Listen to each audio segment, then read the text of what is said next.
In today's video, I'm going to teach you how to use Google Translate on Chrome. By the end, you will be able to read websites written in other languages directly inside your browser.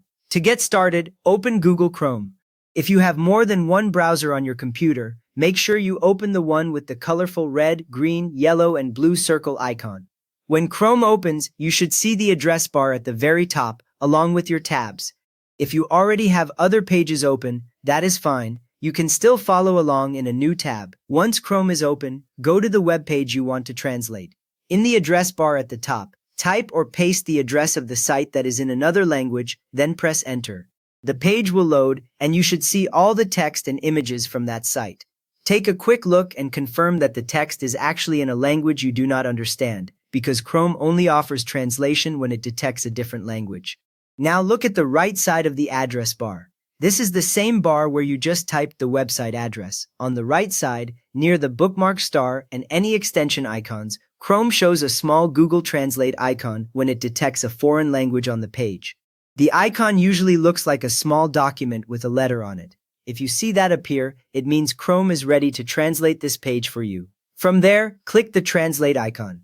Use your mouse to move over the icon and give it a single click. As soon as you click, a small panel or pop-up appears just below the address bar. In that panel, you will see the language Chrome detected for the page and the language it plans to translate into, often your browser default.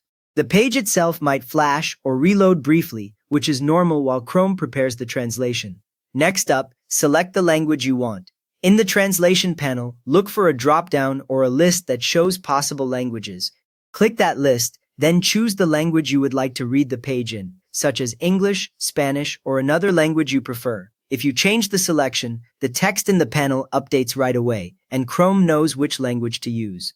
Many beginners do not realize you can change this every time, so feel free to pick a different language for different sites. After that, Chrome will translate the web page. The page will refresh automatically, and the text will switch into the language you selected, while images and layout stay the same. As you scroll, you will notice that paragraphs, menus, and links are now readable in your chosen language. If you move to another page on the same site, Chrome usually keeps translating in the background, so you do not need to repeat the steps each time. You just learned how to translate an entire web page in Chrome using the built-in Google Translate icon. If this helped you read sites in another language, a quick thumbs up really helps others find it, and feel free to subscribe for more simple Chrome tips.